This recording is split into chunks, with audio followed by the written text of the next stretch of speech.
सुप्रभातम बच्चों। संस्कृत व्याकरण में आज का विषय है हमारा कारक। कारक किसे कहते हैं?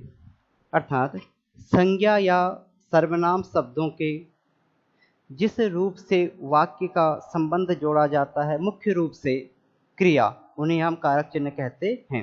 कारक चिन्ह की परिभाषा देखिए।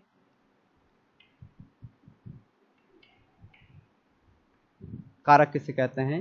संज्ञा या सर्वनाम शब्दों के जिस रूप से वाक्य का संबंध जोड़ा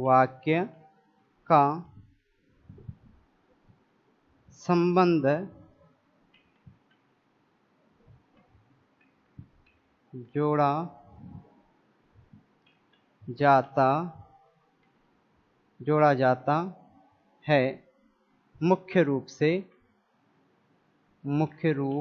मुख्य रूप से क्रिया, उन्हें कारक कहते हैं। उदाहरणम यथा राम पुस्तक पढ़ता है। देखिए परिभाषा कारक की। संज्ञा या सर्वनाम शब्दों के जिस रूप से वाक्य का संबंध जोड़ा जाता है, मुख्य रूप से क्रिया, उन्हें कारक कहते हैं। यथा राम पुस्तक पढ़ता है। यह हमारे पास एक वाक्य है कि राम पुस्तक पढ़ता है। अब इस वाक्य में देखें, राम का संज्ञा शब्द है, पढ़ता पुस्तक यहाँ पे संज्ञा शब्द में प्रयोग किया गया है। एक वाक्य में दो संज्ञा आए हुए हैं। तो इसमें देखते हैं कि जो पहला शब्द है, यह कर्ता के रूप में से प्रयोग किया गया है, और कर्ता और ये शब्द क्रिया, अर्थात कर्ता जो क्रिया करता है, क्रिया कर काम करने वाला। अब क्रिया का जिस पर प्रभाव पड़ता है वह क्या है? पुस्तक। अर्थात यह वाक्य में हमारा कर्म है। तो ये जो पूरी प्रक्रिया है, इसका जो संबंध स्थापित करता है, संबंध जोड़ता है, उन्हें हम क्या कहते हैं? कारक कहते हैं। देखते हैं कारक के प्रकार। कारक के प्रकार 8 प्रकार, कारक के 8 प्रकार बताए गए हैं। जैसे कर्ता ने कर्म को करण से के द्वारा, संप्रदान के लिए को अपादान से संबंध, का के की, अधिकरण मैं पे पर, संबोधन हे अरे वो। देखते हैं इनको। कारक के प्रकार। कारक के प्रकार। कारक, विभक्ति।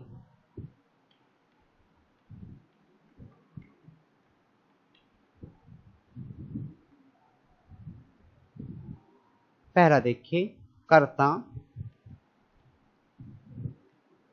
ने कर्म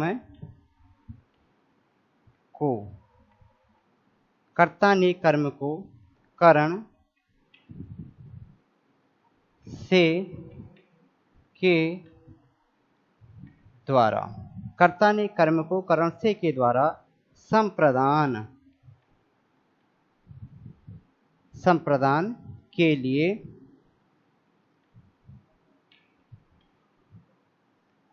अपादान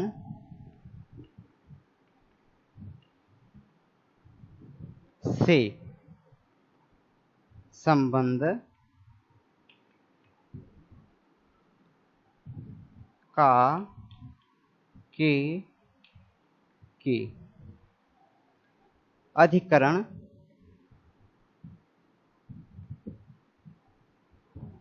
अधिकरण में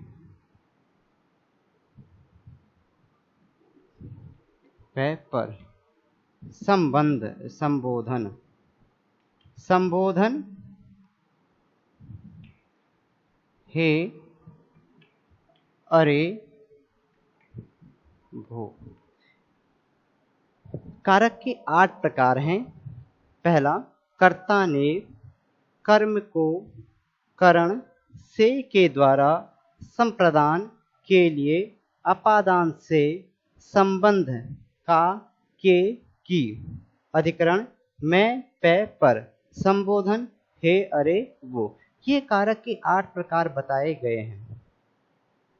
यही वाक्य के अंदर वाक्यों को जोड़ने का काम करते हैं। तो कर्ता क्या है, अर्थात जिस वाक्य में कर्ता प्रथमा विभक्ति में प्रयोग किया जाता है। उसके बाद देखिए कर्म, अर्थात जिस पे क्रिया का प्रभाव पड़ता है उसे हम कर्म कहते हैं। करण, जिसके द्वारा कार्य किया जाता है। संप्रदान, के लिए, जिसके लिए किया जाता है। और अपादान, अब यहाँ भी से का चिन्ह प्रयोग है, यहाँ भी से का चिन्ह प्रयोग है, परंतु दोनों में अंतर यह है कि यह जो कारक चिन्ह से है यहाँ संबंध स्थापित करता है, और अपादान में जो से का प्रयोग है इसमें क्या है कि किसी भी वस्तु, व्यक्ति या स्थान से कोई वस्तु अलग होती है, उसके स्थान पे हम लोग पंचमी विभक्ति का प्रयोग करते हैं। अब संबंध कारक है, इस यह संबंध स्थापित करने के अर्थ में इसको प्रयोग करते। अधिकरण, अर्थात जिस पर यह कार्य किया जाता है। और संबोधन, किसी को संबोधित करने के लिए संबोधन का प्रयोग हम लोग करते हैं। तो ये हमारे 8 प्रकार के कारक, जिनके आधार पे हम वाक्यों में संबंध स्थापित करके वाक्यों को अनुवाद करते हैं। आगे देखिए इसमें, तो कारक के प्रकार 8 हो गए हैं। इसको हम परसर्ग भी कहते हैं।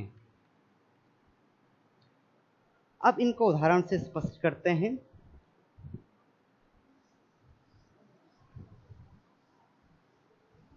कर्ता कारक देखिए, वह पुस्तक पढ़ता है।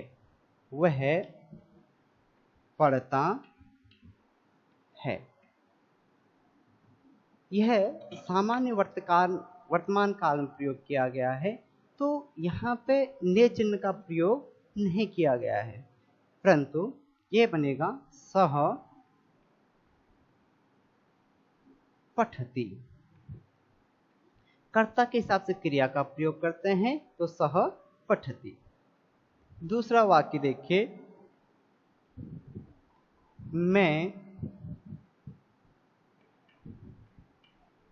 जाता हूं।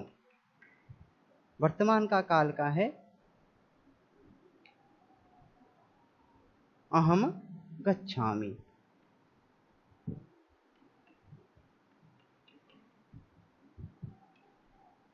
अहम गच्छामि। तो ये वर्तमान काल ने का प्रयोग चिन्ह विभक्ति का नहीं किया गया है, परंतु फिर भी यह वर्तमान काल का, सामान्य वर्तमान काल का है, तो इसको इस तरह से हम प्रयोग में लेते हैं। अब बात करते हैं कर्म कारक की।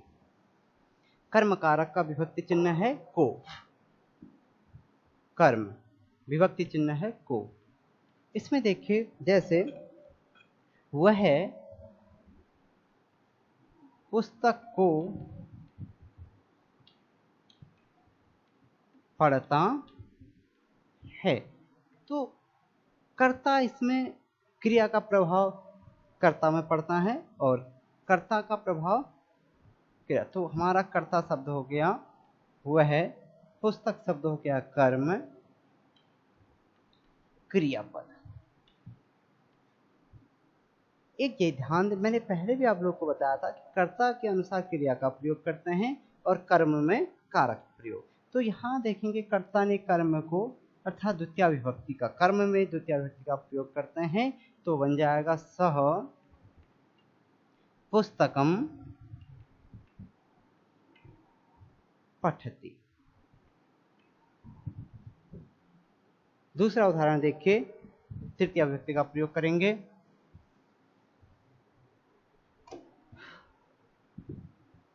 वह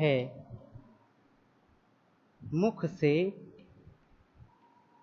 पुस्तक पढ़ता है। पुस्तक, मुख से पुस्तक पढ़ता है। आपने देखा जो कर्ता कारक, जो करण कारक है उसका चिन्ह है, उसका विभक्ति चिन्ह है कर्ता ने कर्म को करण, तृतीया विभक्ति का करण से के द्वारा, से के द्वारा, से के द्वारा। तो यहाँ आप देखेंगे कि करण कारक का जो विभक्ति चिन्ह है से के द्वारा, अर्थात किसके द्वारा, अर्थात कर्ता,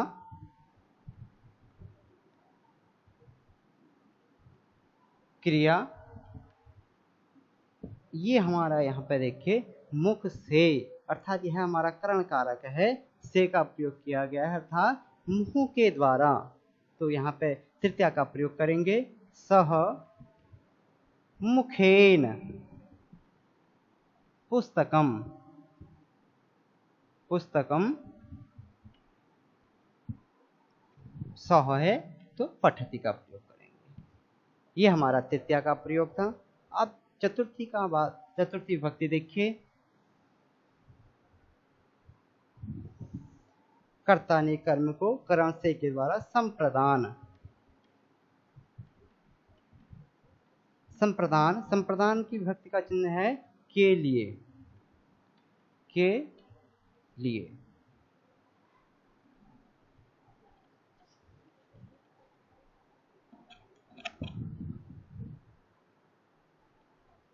संप्रदान के लिए वाक्य बनाते हैं एक, वह ज्ञान के लिए पुस्तक पढ़ता है। अर्थात सह, वह ज्ञान के लिए, वह ज्ञान के लिए पुस्तक पढ़ता है। सह के लिए, किसके लिए, ज्ञान के लिए, तो ज्ञानाय, किसको पढ़ता है, पुस्तक को, पुस्तकम पठति। दूसरा उदाहरण देखिए, संप्रदान अपादान, पंचमी विभक्ति का प्रयोग, चतुर्थी विभक्ति का प्रयोग। पंचमी विभक्ति का प्रयोग देखिए, पंचमी विभक्ति का प्रयोग देखेंगे, वह अध्यापक से ज्ञान के लिए, ज्ञान के लिए पुस्तक पढ़ता है। सह अध्यापक से, पंचमी का प्रयोग करेंगे, वह अध्यापक से ज्ञान के लिए पुस्तक पढ़ता है। तो यहाँ पे अध्यापकात,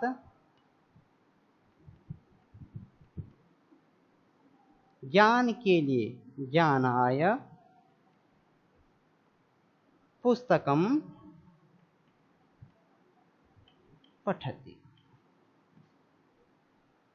संप्रदान अपादान विभक्ति का प्रयोग था, पंचमी विभक्ति अपादान, अपादान, अपादान का जो चिन्ह है वो है से।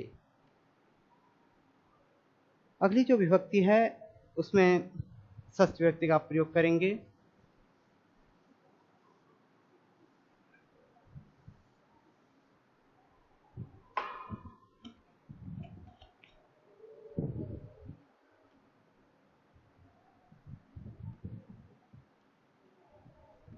षष्ठी विभक्ति का है संबंध कारक,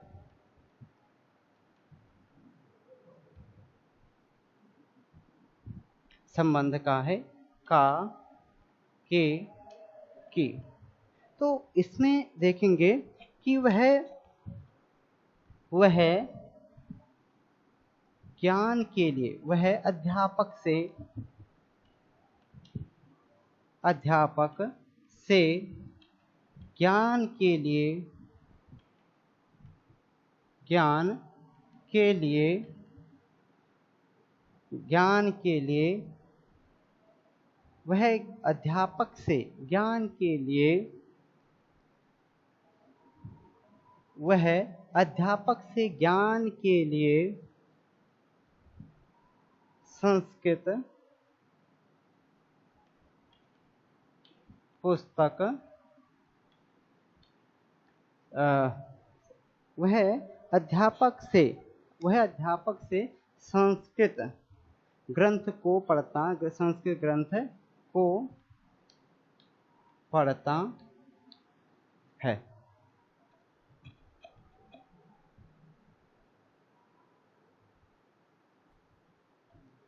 वह अध्यापक से ज्ञान के लिए संस्कृत का ग्रंथ पढ़ता है। इसमें थोड़ा संशोधित किया गया इस वाक्य में। वह अध्यापक से ज्ञान के लिए संस्कृत का ग्रंथ पढ़ता है। तो इसको देखिए, सह अध्यापक से ज्ञान के लिए अध्यापकात् ज्ञानाय संस्कृत का ग्रंथ संस्कृतस्य